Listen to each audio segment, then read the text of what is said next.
Hello everyone. Today we are going to discuss about the ways to enter in international business.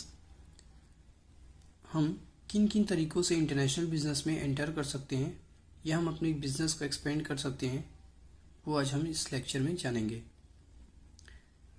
किसी भी international business में enter करने से पहले आपको कुछ बेसिक की डिसीजंस लेने पड़ते हैं जिसमें आपको इंटरनेशनल मार्केट में एंटर करने से कोई प्रॉब्लम ना हो। तो फर्स्ट पॉइंट क्या आएगा? Deciding the objectives to go to an international business. अब आपको ये डिसाइड करना बहुत ज़रूरी कि आपका पर्पस क्या है इंटरनेशनल बिजनेस में जाने का।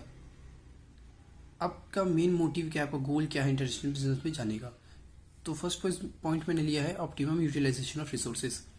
अब जैसे ऑप्टिमम यूटिलाइजेशन ऑफ रिसोर्सेज ये हम बोल सकते हैं कि अगर हम किसी भी गुड्स को प्रोड्यूस करते हैं अपनी कंट्री में, जैसे कि इंडिया में अगर हम किसी भी गुड्स को प्रोड्यूस करते हैं तो हम अपने रिसोर्स को फुल्ली यूटिलाइज कर पा रहे हैं या नहीं। जैसे अगर मान के चलिए यहाँ पास हमें लेबर की जो कॉस्ट बढ़ रही है और जो लेबर हमें आउटपुट दे रहे हैं वो अगर किसी और कंट्री में अगर हम प्रोड्यूस करते हैं तो वो उस कंट्री में हमें ज़्यादा आउटपुट दे रहा है वहाँ का लेबर, तो हमारा ऑप्टिमम यूटिलाइजेशन हो रहा है उस रिसोर्स का, यानी कि लेबर का ऑप्टिमम यूटिलाइजेशन हो रहा है, वो हमें ज़्यादा प्रोड्यूस करके दे रहे हैं दूसरी कंट्री में। तो ऑप्टिमम यूटिलाइजेशन ऑफ रिसोर्सेज मतलब अपना रिसोर्स का फुल्ली यूटिलाइजेशन होनी चाहिए। सेकेंड पॉइंट मैंने यहाँ पास लिया है maximum profit by exploring market. अब यहाँ सीधी सी बात है, अगर हम इंटरनेशनल मार्केट में जाएंगे तो हमें बहुत बड़ा मार्केट मिलेगा और हम अपने मार्केट अगर हम अपने वो मार्केट को कैप्चर कर लेते हैं तो हमारी जो प्रॉफिट होगी सीधी सी बात है वो इंक्रीज होनी है, तो मैक्सिमम प्रॉफिट होगा। Reduce the dependence of one market. अगर हम डोमेस्टिक मार्केट पे ही वर्क करते हैं तो हम सिर्फ एक सिंगल मार्केट पर ही रह जाते, मतलब हम लोग सीमित हो जाते कि हमें बस इसी एक लिमिटेड बाउंड्री पे ही हमें गुड्स सेल करना है, तो ये एक हमारे लिए ड्रॉबैक सा हो जाता है। तो अगर हम इंटरनेशनल मार्केट में जाते हैं तो क्या हो जाता है कि हम एक मार्केट पे डिपेंडेंट नहीं रहते, हमारे पास बहुत से मार्केट रहते हैं। अगर हमारी यहाँ सेल नहीं हो रही तो हम दूसरी जगह ट्राई कर सकते हैं। एंड लास्ट पॉइंट मैंने लिया एक्सपांड एंड डाइवर्सिफाई। एक्सपेंड, हम अगर इंटरनेशनल मार्केट में जाते तो ओवरऑल हम एक नए मार्केट को कैप्चर करने की कोशिश करते हैं। हम दूसरे मार्केट पे जाते हैं तो ओवरऑल हमारा जो प्रोडक्ट होगा वो क्या होगा, एक्सपेंड होगा। हमारी कंपनी का नेम, हमारा प्रोडक्ट, ओवरऑल हमारा प्रॉफिट क्या होगा वो ओवरऑल एक्सपेंड होगा। एंड डाइवर्सिफाई से रिलेटेड यहाँ बस ये मतलब है कि अगर हम अपने प्रोडक्ट को लेके किसी और उस प्रोडक्ट को छोड़ के हम उस प्रोडक्ट को कंटिन्यू करते हुए दूसरे किसी और प्रोडक्ट में अगर हम मूव ऑन होते हैं तो उसे हम क्या बोलते हैं, डाइवर्सिफाई होना। जैसे अगर हम अभी बात करें रिलायंस की, तो रिलायंस का ओवरऑल एक टेलीकम्युनिकेशन कंपनी है, बट वो जियो के नाम से टेलीकम्युनिकेशन कंपनी है, बट वो क्या एक अपनी ई कॉमर्स साइट्स भी चलाती है आजियो। तो वो क्या वो अपने बिजनेस को एक्सपैंड किया उन्होंने, मतलब ओवरऑल डाइवर्सिफाई कर दिया, अपने प्रोडक्ट को चेंज कर दिया, ई कॉमर्स की साइट्स पे चले गए, ई कॉमर्स वेबसाइट पे। तो ये क्या होता है, diversification. Now moving towards this second point, that is deciding and selecting the market. अब अपने ऑब्जेक्टिव्स और गोल्स को डिसाइड करने के बाद आपको किस मार्केट पे जाना है, किस कंट्री के मार्केट पे जाना है, आपका मार्केट किस तरह का है, आपके प्रोडक्ट के अकॉर्डिंग वो सूटेबल है या नहीं, वहाँ के कंज्यूमर्स आपके प्रोडक्ट को परचेस करेंगे या नहीं। तो इन सब चीज़ों को देखते हुए मार्केट को क्या करना पड़ता है, हमें सेलेक्ट करना पड़ता है। और मार्केट सेलेक्ट करने का एक ये भी प्रोसेस होता है कि जो डोमेस्टिक कंपनी के जो भी प्रोड्यूसर्स हैं वो क्या करते हैं, अपने एक सेल्स फोर्स को भेजते हैं, यानी कि अपने एक सेल्स मैनेजर या जो भी है सेल्स मैन को भेजते हैं अदर कंट्री के मार्केट में। वो क्या करते हैं, वहाँ जाकर मार्केट को पूरा एनालाइज करते हैं कि यहाँ पास की डिमांड कैसी है, किस चीज़ को लेके ज़्यादा डिमांड है, कस्टमर की प्रेफरेंस क्या है, उनकी पेइंग कैपेसिटी क्या है, उसके अकॉर्डिंग क्या करते हैं वो मार्केट को सेलेक्ट करते हैं। Now moving towards the third point, that is selecting the entry mode. अब मार्केट सेलेक्ट करने के बाद एंट्री मोड डिसाइड करना बहुत ज़रूरी, क्योंकि यहाँ पर जितने भी एंट्री मोड्स हैं ना उसमें सबके अपने अपने अलग ही एडवांटेज हैं। तो एंट्री मोड को देखते हुए मार्केट में किसी नए इंटरनेशनल मार्केट में एंटर करना एक आपके लिए बहुत ही ज़्यादा एडवांटेज वाली चीज़ हो सकती है। Soon we are going to discuss this in a few minutes. Now Moving towards the fourth point, that is exploring and preparing the marketing plan.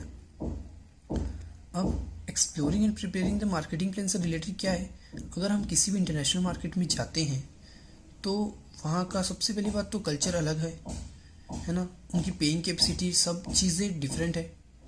वहाँ पर जो प्रमोशनल स्ट्रेटजीज होती होंगी, जो प्रमोशन एक्टिविटीज़ वहाँ पर होती होंगी, वो टोटली हो सकती है डिफरेंट हो। तो उसके अकॉर्डिंग हमें क्या करना पड़ता है, जो मार्केटिंग प्लान वहाँ का है मार्केट में, उस इंटरनेशनल मार्केट में जो मार्केटिंग प्लान, जो मार्केटिंग स्ट्रेटजीज वहाँ पर लगाई जाती है, यूज़ की जाती हैं, उसको पहले हमें एक्सप्लोर करना पड़ेगा, अंडरस्टैंड करना पड़ेगा। फिर उसके अकॉर्डिंग मार्केटिंग प्लान हमें खुद जनरेट करना पड़ेगा, so as to capture the demand of the customers on that international market. तो हमें इन मार्केटिंग प्लान को अंडरस्टैंड करते हुए अपने प्रोडक्ट्स में वो सब स्ट्रेटजीज लगाकर उन प्रोडक्ट्स को सेल करेंगे, तो क्या होगा, हम इंटरनेशनल मार्केट में सर्वाइव कर पाएंगे। तो ये जो 4 डिसीजंस हैं, ये बहुत ही ज़्यादा इम्पोर्टेंट है किसी भी इंटरनेशनल मार्केट में एंटर करने से पहले इस डिसीजंस को लेना।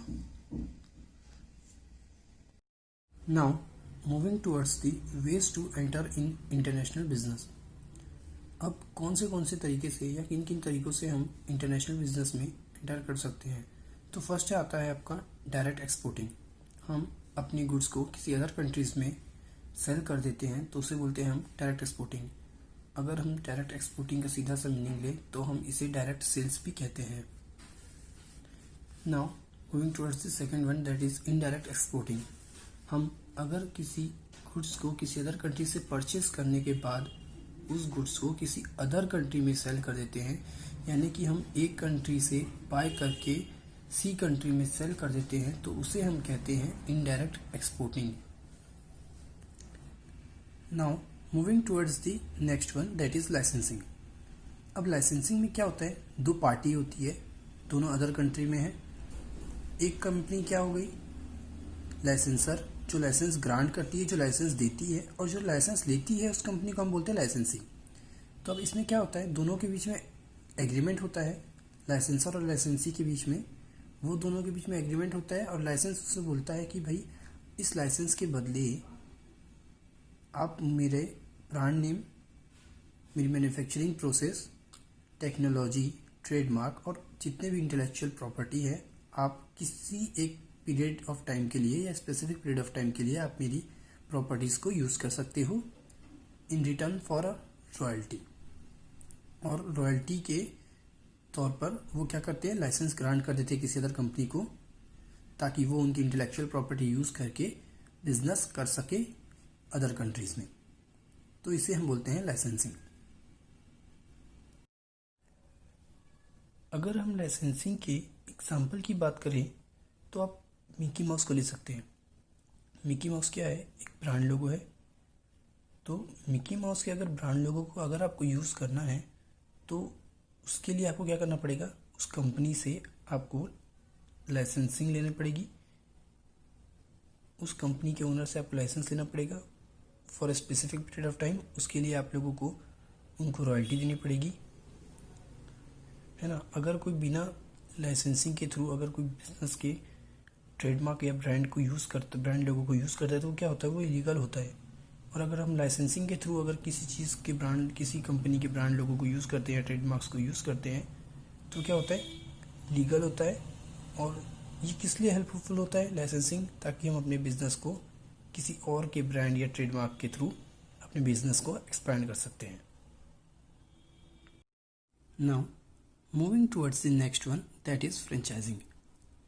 फ्रेंचाइजिंग क्या होता है, लाइक लाइसेंसिंग, वो भी एक एग्रीमेंट है जिसमें फ्रेंचाइजर यानी कि पेरेंट कंपनी किसी अदर कंट्री के कंपनी को फ्रेंचाइजी ग्रांट करती है अपनी, जिसमें वो फ्रेंचाइजी क्या करता है, उनके बिजनेस मॉडल को यूज़ करके, उनके ब्रांड नेम को यूज़ करके, उनके ट्रेडमार्क्स, लोगो, अदर प्रोडक्ट्स के जो सीक्रेट्स हो गए, प्रोडक्ट्स एंड सर्विसेज, उनकी ओवरऑल प्रोडक्ट्स की जो टेक्निक्स है, जिस तरह से वो प्रोडक्ट्स को मैन्युफैक्चर करते हैं, उन सब के ट्रेड यूज़ करके वो उनके नेम से बिजनेस को रन करता है अपनी कंट्री में। अब इसमें फ्रेंचाइजी, देखिए लाइसेंसिंग और फ्रेंचाइजिंग में कंफ्यूज नहीं होना। फ्रेंचाइजिंग और लाइसेंसिंग में बेसिक डिफरेंस ये होता है कि जो फ्रेंचाइजर होता है ना, वो क्या करता है, ओवरऑल अपने ट्रेड सीक्रेट्स जो हो जाते हैं, यानी कि प्रोडक्ट्स के जो सीक्रेट्स होते हैं और सर्विसेज के जो भी सीक्रेट्स होते हैं, वो सब फ्रेंचाइजी को दे देता है, ताकि सेम जैसे वो पेरेंट कंपनी अपनी बिजनेस को अपनी कंट्री में रन करती है, वैसे ही सेम वो भी फ्रेंचाइजी भी अपने कंट्री में उस बिज़नेस को सेम वैसे ही यूज़ कर सके। इसमें क्या होता है कई बार कि जो फ्रेंचाइजी होता है उसके वो बिज़नेस से रिलेटेड नॉलेज नहीं होती है, तो जो फ्रेंचाइज़र होती है यानी कि पेरेंट कंपनी होती है, वो क्या करती है, हेल्प करती है उसकी और उनके स्टाफ्स को ट्रेनिंग देती है। लाइक सिमिलर कि जैसे वो उनके स्टाफ्स रहते हैं वैसे ही सिमिलरली उनको ट्रेनिंग देती है और अपने ट्रेड सीक्रेट्स जितने भी उनके पास होते हैं वो सब उनको बता देती है, ताकि वो सेम अपने बिजनेस को वैसे ही रन कर सके जैसे पेरेंट कंपनी कर रही है। अब हम अगर फ्रेंचाइजिंग के एग्जांपल की अगर हम बात करें तो आप देख सकते हैं KFC, मैकडोनल्ड, डोमिनोज, ये सब क्या है, फ्रेंचाइजी के थ्रू आई है हमारे इंडिया में।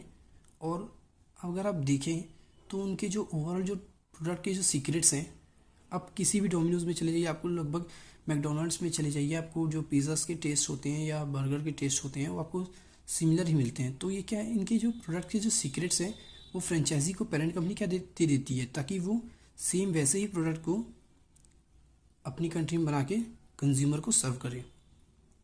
तो ये होता है आपका franchising. Now moving towards the next one, that is merger and acquisition. अब मर्जर क्या होता है, अगर मैं सिंपल लैंग्वेज में आप लोगों को बताऊं तो मर्जर क्या होता है, दो एग्जिस्टिंग कंपनी यानी कि जो दो कंपनी मार्केट में पहले से अवेलेबल है, उन दो कंपनी को मिला के जब कोई कंपनी एक बन जाती है यानी कि एक हो जाती है, उसे हम कहते हैं मर्जर। अब कंपनीज मर्जर होने के लिए क्यों जाती है, यानी कि दो कंपनी का क्यों एक होती है, इसका बेसिक सा कारण ये हो सकता है कि जैसे किसी कंपनी का जो कंपनी है दोनों वो एक ही प्रोडक्ट के पर डील करती है और उन्हें पता है कि इसके अलावा हमारे हम दोनों ही एक दूसरे के कॉम्पिटिटर हैं, तो वो क्या करती है कि दोनों मर्ज होने के लिए चली जाती हैं, जिससे क्या होता है उनके ओवरऑल जो कंपनीज के जो एसेट्स हैं वो क्या हो जाते हैं, मर्ज हो जाते हैं, दोनों के एसेट्स कंबाइन हो गए, कंपटीशन जो है वो एक हो गया और मार्केट था वो भी एक ही है, उनके पास डिफरेंट स्ट्रेटजीज जो उनकी थी वो यूज़ कर सकते दोनों, जिससे बिजनेस क्या होगा, एक्सपांड होगा। मैनेजमेंट सिस्टम जो है उन दोनों का मर्ज होकर अगर काम करेंगे तो क्या होता है, अगर दो से हम बोलते हैं ना, दो से भले एक से भला दो, या एक से अगर हम जितने ज़्यादा टीम में लोग होते हैं उतनी ज़्यादा टीम पावरफुल होती है, तो क्या होता है जो कंपनीज जो एक की स्ट्रेटजीज पे चल रही थी अब वो दो की स्ट्रेटजीज पर चलेंगी, तो कंपनी का एक्सपांड होना जाहिर सी बात है, प्रॉफिट मेकिंग ज़्यादा होगा।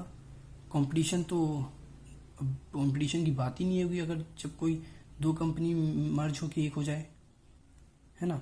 और जब भी बोथ कंपनी मर्ज होती है तो क्या करती है, अपने ओल्ड स्टॉक्स को सरेंडर करके जो नई कंपनी बनती है उस फॉर्म पे वो नई स्टॉक्स को क्या करती है, रिलीज करती है नए कंपनी के नेम पर।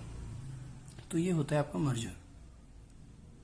Now moving towards the acquisition. Now what is acquisition.